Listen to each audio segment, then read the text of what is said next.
Good evening. I come to you from the heart of the British Empire. No, I don't. Actually, it's just raining outside in Teganuma. And so I'm sitting in my classroom to record a message. But it is kind of, I've been watching clips of The Darkest Hour about Second World War and Winston Churchill and stuff. So I thought this was a fitting background. I've got, scenes of British, blah, blah, blah.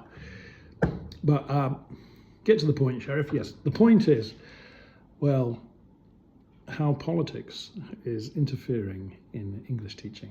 Specifically, what's happening to our friends over there in the United States, particularly under Trump.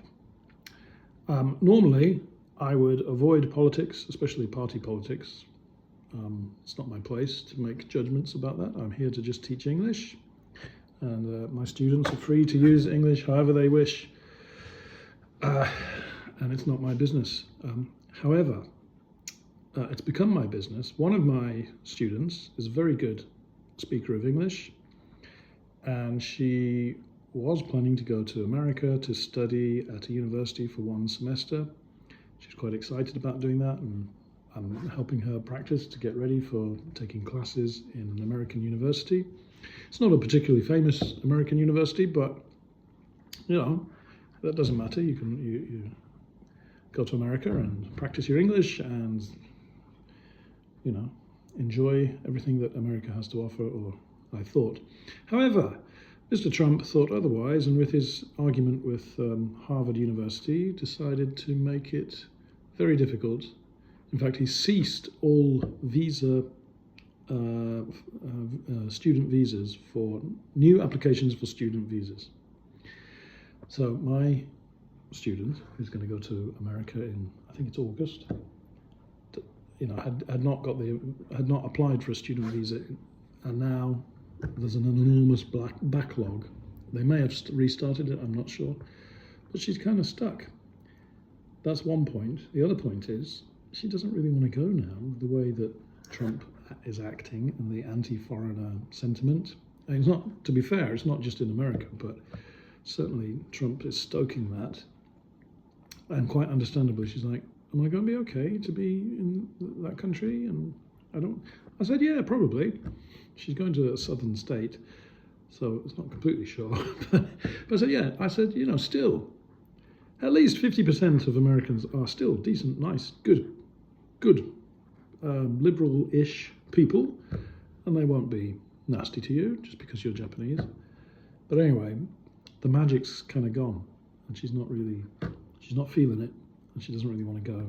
And now she can't even get a visa, even if she wanted to go.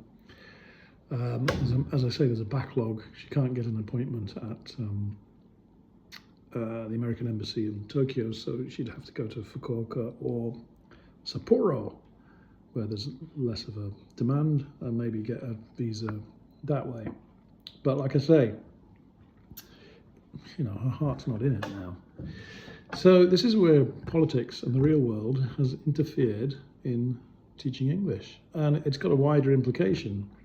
I mean, I've been writing my textbooks, and a lot of my textbooks are not pro-American, but pro-English language, and so a lot of them have go to New York, and New York is a melting pot of different peoples, and America is established on its belief in a liberal democracy, not on ideas of race or ideas of religion or ideas of the king or the queen.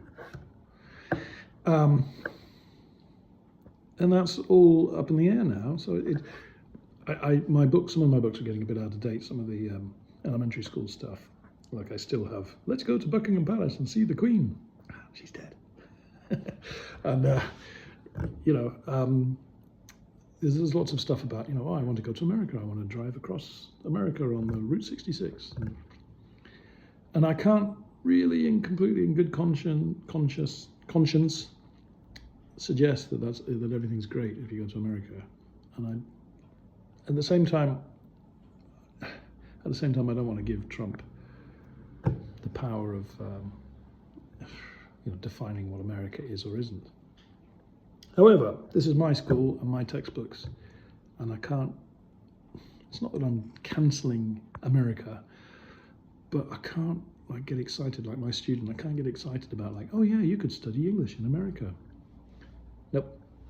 So I'm gonna put more stuff about Canada and Australia and England and other English-speaking countries, as long as this regime is in power. Now you may think I'm being a bit extreme, but you know, it's like I was reading Agatha Christie, Murder on the Orient Express, which was written in like 1930, I think 37, 38 it came out. So it was after Hitler had taken power in Germany. Yes, he hadn't started the extermination of Jews, but he was quite clearly a bad piece of work. And there wasn't really anything in Agatha Christie's book about that. There was a few little oblique references to Hitler and Stalin and stuff. But my point is, sometimes you have to make a stand in a small way. Anyway, I've got to consider that. So that's my thoughts.